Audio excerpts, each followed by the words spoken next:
በየሚዲያው የምናያቸው ትልልቅ ዩቲዩበሮች እና ቲክቶከሮች እዚህ ደረጃ የደረሱት በአንድ ቀን አይደለም። አሁን እኛ የሚገጥሙንን ችግሮች፣ አሁን እኛ ስትረግል የሚያደርጉን ነገሮች በትዕግስትና በብቃት ስላለፉ ነው እዚህ ደረጃ የደረሱት ማለት ነው። ሁላችንም ኮንቴንት ስንጀምር ብዙ አይነት ችግሮች ይገጥሙናል። የመጀመሪያው ችግር የማቴሪያል እጥረት ነው። ካሜራ የለኝም፣ ስቱዲዮ የለኝም፣ እንዲሁም የቴክኒካል እጥረት፣ የቪዲዮ ኤዲቲንግ ችሎታው የለኝም የሚሉት ነገሮች ኮንቴንት እንዳንጀምር ወደ ኋላ ያስቀሩናል። ማድረግ ያለብን ነገር ባለን ካሜራ ባለን ስቱዲዮ መጀመር ነው ማለት ነው። በስልካችን ላይ ያለው ካሜራ በቂ ነው። እኔ ይህን ቪዲዮ የቀረጽኩት ለምሳሌ የስልኬን የፍሮንት ካሜራ ላይት ደግሞ ኖርማል የአምፖል ላይትን ተጠቅሜ ነው እና ኮንቴንት ለመጀመር እጃችሁ ላይ ያለው ስልክ በቂ ነው። ስለምታውቁት ነገር ለሰዎች መታችሁ በሚዲያ ሼር ብታደርጉ ያ እናንተ ጋር ያለው እውቀት በብዙ ሰዎች ጋር ተፈላጊ ሊሆን ይችላል። እያንዳንዳችን እጃችን ላይ ያለው ስልክ ቪዲዮ የማስጀመር አቅም አለው። ይህንን ተጠቅመን ኮንቴንት መጀመር እንችላለን ማለት ነው። ሌላው ነገር በሂደት ነው የሚሆነው።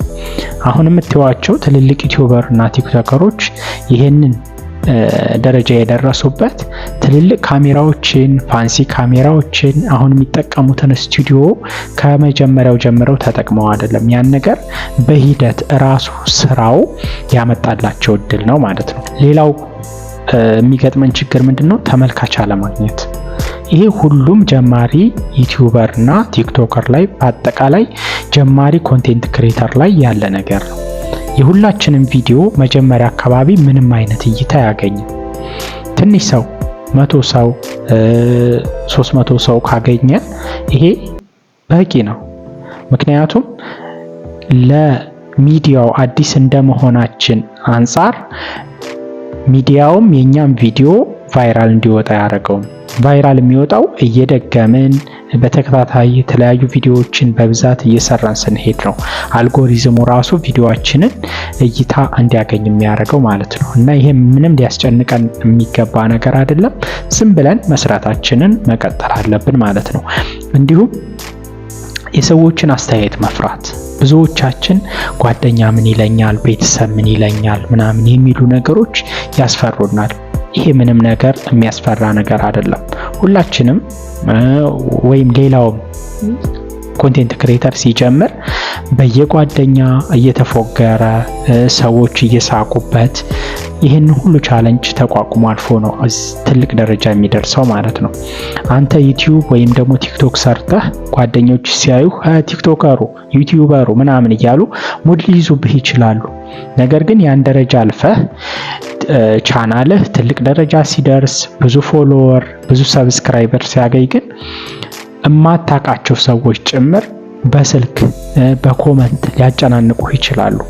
የሆኑ ትንንሽ ነገሮችን ሳይቀር በመጠየቅ እገዛዎችን በመጠየቅ የዛን ጊዜ ቢዚ ትሆናለህ ማለት ነው እና ይህን ቻሌንጅ ካላለፍክ ደግሞ እዚህ ደረጃ ልትደርስ አትችልም ማለት ነው። ሌላው የሚገጥመን ችግር ኮንሲስተንስ አለመሆን።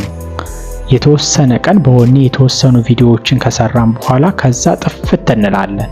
እንደገና ራሱ ሶሻል ሚዲያው ቪዲዮአችንን ደህና እድገት ላይ የነበረውን ወደ ኋላ ይመልስብናል ማለት ነው። ስለዚህ ማድረግ ያለብን ነገር መስራታችንን መቀጠል፣ በፕሮግራም በሳምንት አንድ ቪዲዮ ሊሆን ይችላል፣ ከቻልን ደግሞ 2ም 3ም ሊሆን ይችላል። እንደ አቅማችን ኮንስታንት በሆነ መንገድ መስራት ይኖርብናል ማለት ነው እና እነዚህን ደረጃዎች ካላለፍን የገንዘብ ነፃነት ሊኖረን አይችልም። ብዙ የምናያቸው አሁን ላይ ፓወርፉል የሆኑ ሰዎች ፋይናንሻሊ ፍሪደም ያገኙት እነዚህን ቻሌንጆች በማለፍ ነው። ሌላው ተጽዕኖ ፈጣሪ እንሆናለን። እነዚህን ሁሉ ቻሌንጆች ስናልፍ የምናገኘው ትልቁ ጥቅም ደግሞ ምንድነው? ተጽዕኖ ፈጣሪ። እንግዲህ እንደምትዋቸው በአንድ ንግግር እንኳን የቱን ያክል ተጽዕኖ እንደሚፈጥሩ እያየናቸው ነው፣ በየቲክቶከሩ በየዩቲዩበሩ ማለት ነው። ሌላው ነገር የተለያዩ የገንዘብ አማራጮች የገንዘብ ፍሪደሞችን ከስፖንሰርሺፕ፣ ከማስታወቂያ፣ ከዕቃ ሽያጭ እናገኛለን ማለት ነው። ይሄ ከሶሻል ሚዲያው ከሚከፍለን በተጨማሪ ሌሎች የቢዝነስ አማራጮችም ይዞልን ይመጣል ማለት ነው። እንደዚሁም ደግሞ በጣም ብዙ አይነት እድሎች ያመጣልናል ማለት ነው። እኔ ለምሳሌ የቪዲዮ ኤዲቲንግ ትምህርት ቤት ሄጄ አልተማርኩም። እዚሁ ዩቲዩብ ላይ የተለያዩ ቪዲዮዎችን በማየት ነው ቪዲዮ ኤዲቲንግ ትምህርትን የተማርኩት ማለት ነው። ያን ያክል ስላችሁ በጣም ቪዲዮ ኤዲቲንግ እችላለሁ እያልኳችሁ ሳይሆን ቢያንስ ግን የራሴን ቪዲዮዎች ማንንም ሳልጠይቅ ኤዲት ማድረግ እችላለሁ ማለት ነው። ከዚህም በተጨማሪ አሁን ላይ የተለያዩ የሰርግ ቪዲዮዎችን እንዲሁም በሶሻል ሚዲያ ላይ የሚያዩ ሰዎች ጭምር ቪዲዮ ኤዲት እንዳደረግላቸው ለዩቲዩብ ለተለያየ ሶሻል ሚዲያ ይጠይቁኛል ማለት ነው። ከዚህም በተጨማሪ ለምሳሌ አንድ ሰው ቲክቶክ ላይ አናገረኝና የሆነ ቪዲዮ ላከልኝ 1 ደቂቃ ከ17 ሰከንድ አካባቢ ማለት ነው። ለዛች ቪዲዮ 1500 ብር በሰዓቱ ስከፍል በጣም ነው በቃ የገረመኝ ማለት ነው። ቪዲዮውን ኤዲት ያደረኩት በስልኬ ነው። ነገር ግን የተከፈልኩት ክፍያ እኔ ያን ያክል ያስከፍለኛልን ብዬ አስቤ አላቅም ነበረ። ነገር ግን ይሄ ክፍያ ፕሮፌሽናል ኤዲተሮች ከሚጠይቁት አንፃር በጣም ትንሽ ብር ሊሆን ይችላል። ግን እንደ ጀማሪ እኔ በቪዲዮ ኤዲቲንግ ከፈላለሁ ብዬ ሳይሆን ቪዲዮ ኤዲቲንግን መማር የጀመርኩት የራሴን ቪዲዮ ኤዲት ለማድረግ ነበር ማለት ነው። እና ይሄም የቪዲዮ ኤዲቲንግ ችሎታችሁ በሂደት የራሳችሁን ቪዲዮ ኤዲት እያደረጋችሁ የተለያዩ ቱቶሪያሎችን እያያችሁ ስትመጡ የምታዳብሩት ነገር ነው እና ምንም የሚያስጨንቃችሁ ነገር ሊሆን አይገባም ማለት ነው። እና ማድረግ ያለባችሁ ነገር ምንድነው? ባላችሁ ነገር ዛሬውኑ መጀመር። ባላችሁ ነገር ዛሬውኑ ጀምሩት። ሌላው ነገር በሂደት ሁሉም ይሆናል ማለት ነው። እና ኮንቴንት ለመጀመር ምንም የሚያስፈራችሁ ነገር የለም። የካሜራ ችግር፣ የስቱዲዮ ችግር፣ የቪዲዮ ኤዲቲንግ ችግር፣ የሰው መፍራት የሚሉ ነገሮችን ተዉትና ባላችሁ ስልክ ካፕከት ስልካችሁ ላይ ያለ ሌሎችም የቪዲዮ ኤዲቲንግ ሶፍትዌሮች በነፃ ታገኛላችሁ። ቱቶሪያል ከፈለጋችሁ ብዙ ዩቲዩበሮች፣ ቲክቶከሮች እኔን ጨምሮ እየሰሩላችሁ ነው። በዩቲዩቡ በየቲክቶኩ ታገኛላችሁ። እነዚህን እድሎች በመጠቀም ሁለተኛ የቢዝነስ አማራጭ መገንባት ትችላላችሁ ማለት ነው። እና ኮንቴንት ዛሬውኑ ጀምሩ። ባላችሁ ነገር ጀምሩ። ሌላው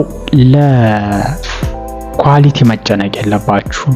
ያስላችሁ ቪዲዮአችን አያምርም፣ አሪፍ ኤዲቲንግ የለውም የሚለውን ነገር ሳትጨነቁ የሰራችሁትን ቪዲዮ ዝም ብላችሁ እንደውም ለቪዲዮ ኳሊቲ ከምትጨነቁ ይልቅ አሪፍ ድምጽ ኳሊቲ ያለው ቪዲዮ ሰርታችሁ መልቀቅ ይኖርባችኋል ማለት ነው። ሌላው ነገር እየሰራችሁ ነው የምትማሩት። የመጀመሪያ ቪዲዮ የሁሉም ሰው የሚያምር አይደለም። በሂደት ከአንድ ቪዲዮ ወደ ሁለተኛው ከሁለተኛው ወደ ሶስተኛው ስትሄዱ ነው የቪዲዮአችሁም ኳሊቲ የድምጹም ኳሊቲ ሁሉም በአጠቃላይ እየተሻሻለላችሁ የሚመጣው ማለት ነው። እና ስለ ኮንቴንት ክሪኤሽን ያዘጋጅሁላችሁ ቪዲዮ ይሄን ይመስላል። ቪዲዮውን ከወደዳችሁት ላይክ እንዲሁም ሰብስክራይብ አድርጉት። በሌላ ቪዲዮ እስከምንገናኝ መልካም ጊዜ